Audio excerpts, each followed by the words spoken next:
So I have a problem. Well, two problems really, but we're only here to talk about one of those problems today. The first problem, if you are wondering, is I've got a bad back, so I'm not able to shoot a precision rifle match down at Bisley this Saturday today, which is a shame because it looks like they're having beautiful weather down there, and my alternative is to make a YouTube video instead. So good luck to everybody shooting the NRA precision rifle match down at Bisley today. My second problem is this muzzle brake. This is the MPA DN5. What is it? 4-port muzzle brake. It's a fantastic muzzle brake. I've never known anything that handles recoil and muzzle rise as efficiently as this brake, but unfortunately, due to its design, it means that you do get a lot of blast coming back at the shooter, and that then in turn creates flinch and also anticipation of the shot, so even flinching before the shot's made.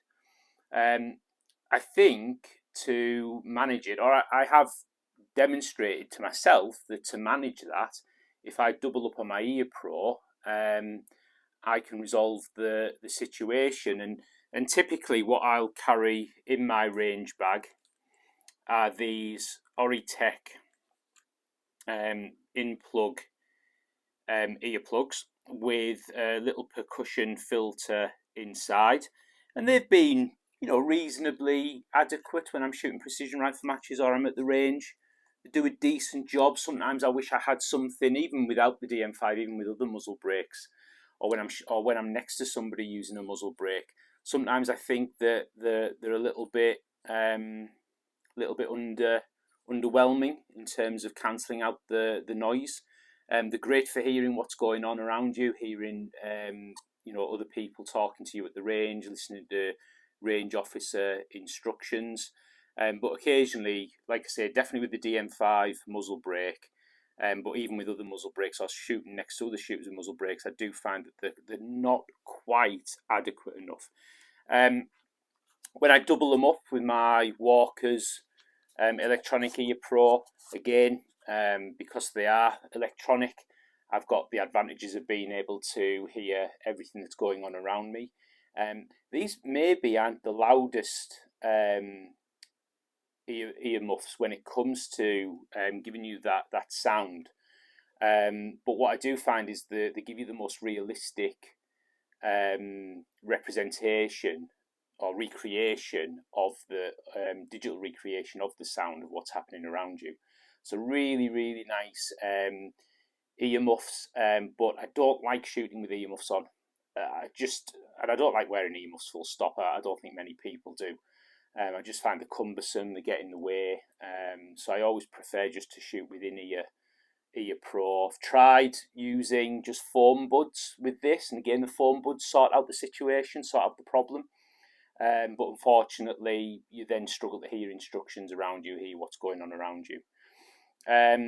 So yeah, the other thing with these earmuffs is they're absolutely fantastic, but the moment that you put a hood up, which is quite often in the UK because it's either cold or raining, you can get a bit of scratching against the microphones, and that can cause a few problems, then a few irritations when wearing them, and that's something that I've encountered with all the ear pro pretty much that I've used. But yeah, I love these earmuffs. They are absolutely fantastic at the price that they are. I always carry spare foam earplugs in my bag just in case something gets lost. I had thought I'd lost these Oritech ear pro at one point. Bought myself another set, but I was able to cover myself because even though I didn't bring my earmuffs on that occasion, I was able to use some foam muffs. So to try and resolve the situation that I've got, what I've done is, without investing heavily in, you know, real top end in-ear electronic protection, ear protection, what I've done is actually picked up a set of these Decibullz custom molded percussive filter in-ear hearing protection, and also a separate set of earplugs with a lanyard, although these do come. Do these come with a lanyard? No, they've got a lanyard option. But let's open up the box and have a quick look at what we're actually getting in here. Very nice packaging, little protective screen. Everything's in a foam case to protect it. We've got instruction manual there. We have what looks like some marketing bump on the different types of ear protection that the company does, and also a 10% off code there if you were to buy some more, which is showing loyalty to the customers, I guess. But if we just open up this, what we have here are the actual moldable sections of the Ear Pro, including here the stem that you'd put a silicone or a foam filter over the top of to go in the ear. And then you've got here the actual section with the percussive valve. So what that'll do is that'll remain open to allow you to hear what's going on around you. But when there's a sudden loud bang, loud noise, then that valve closes under the pressure and protects the ear. We're also getting in the box here a nice little carry case for the ear protection. I did actually pick up an extra set of the moldable sections in orange. I think I'm actually going to use the orange ones just in case I drop them or something. It'll be easier to locate, and I'll keep the black ones as a backup, or maybe to pair with the lanyard here. So I've got some secondary Ear Pro, although it won't have the percussive valve in it. And then you've got here also a little clip to put them on, I guess to put the lanyard on your belt or something, or the case. Clip the case to your rucksack. And then you've got various silicone tips and foam tips here, just to make sure that you get the correct fitment for your ear, what you find the most comfortable in terms of the size and the shape of the in-ear piece. But also, it's quite handy that they've provided foam protection here, because foam does actually have a higher decibel rating reduction than what does the silicone. And again, I think that was part of the problem with these. Although they do have 3 sections here, they are silicone, and I just don't think they were quite cutting it for me. So I'm hopeful that the Decibullz are gonna give me that extra protection that I need, so that I don't need to wear additional Ear Pro over the top. So what do we need to do the custom moulding for each ear? Well, the instruction manual, which I've had a little bit of a pre-read on, says that you need 2 cups or glasses, and each of these are to be filled with about 3 to 4 inches of boiling water. It's important that you put an earpiece separately in each cup, because if you put them together and as they start to soften, they can actually stick together. You don't want to have a mess.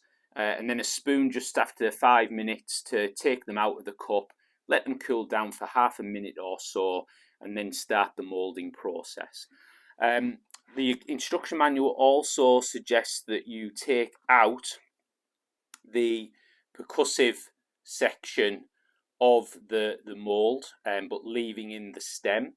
That way then you're not going to damage the percussive valve. And what you should also do is attach the correct sized silicone plug for your ear to the stem. So what you're putting into each cup is the moulded piece, the in-ear stem, the silicone section, the silicone cup that goes over the stem, but nothing else. You must not have the percussive part of the percussive part of the Ear Pro in the cup, otherwise you're going to damage that.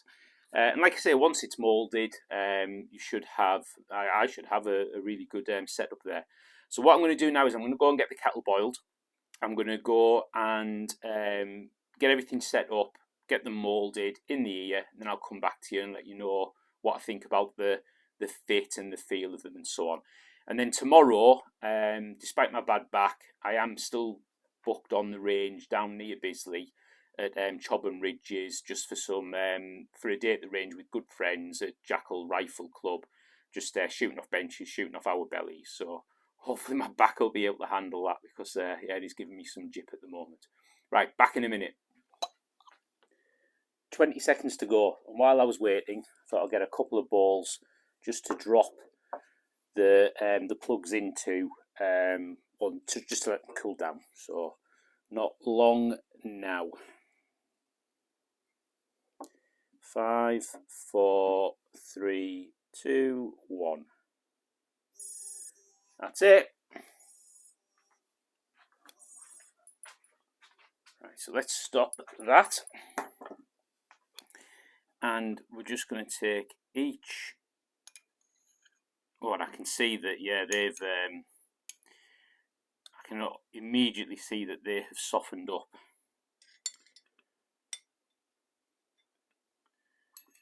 Right, so now we just need to wait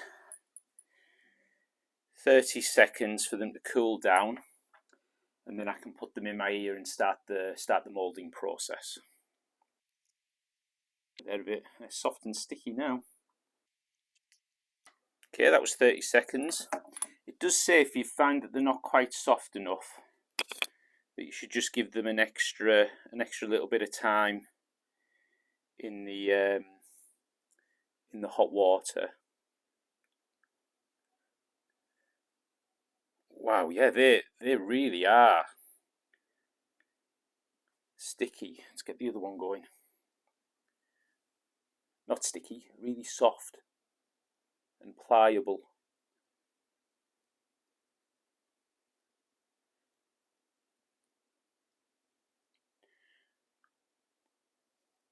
I'm just going to hold them in place now.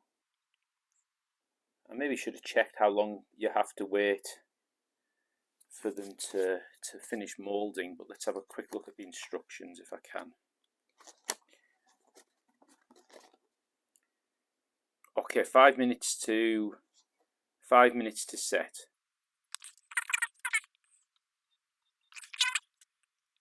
Oh, I can already feel them starting to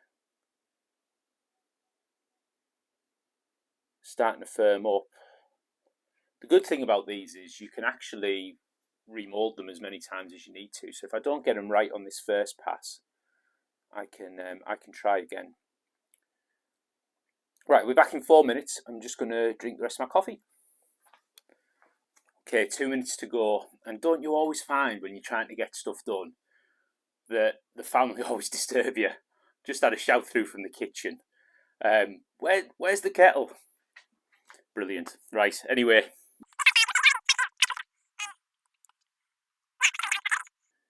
I always find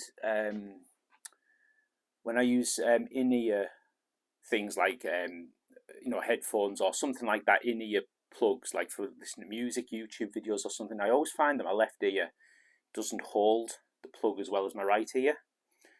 So I'm hoping, because these are moldable, that it'll just help to hold the plug in place a bit better. And I'm quite interested to see what the shape of the mold looks like when I take both out, compare the two. Right, we're under a minute now, and I can already feel that these feel hard enough. Time's up. Let's get them out and see what they look like. I did make sure to clean my ears this morning. I might be looking a bit scruffy because I've been growing a beard for November. It's getting shaved off on Monday, and I'm going to have a haircut. But yeah, I did make sure I cleaned my ears, especially for this video. Tell you what, they're in tight. Oh, that's a really, really good fit. Wow. So you can see they've really moulded into the shape of my ear, and a really, really good, firm, solid fit.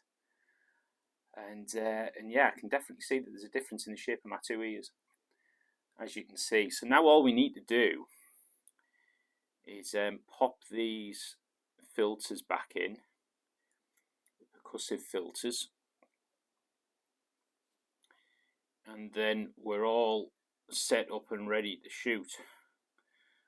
Although I am going to take off the silicone in-ear pieces and replace them with the foam just for that extra protection. But that's what I'm saying. That's what I'm going to do. We'll find out when I get to the range and try them out. So yeah, thanks for watching. I am going to upload this video to YouTube ahead of my trip to the range. But what I'll do is a follow-up video a couple of days after I get back from the range, just with some footage from the range, and I'll mention while I'm there just how I got on with these. So stand by for that second part video as well. And yeah, like I say, MPA DN5 muzzle brake, probably one of the most efficient muzzle brakes on the market, but unfortunately does send some significant shock waves back at the shooter just because of the way that these ports are pointing up and back over.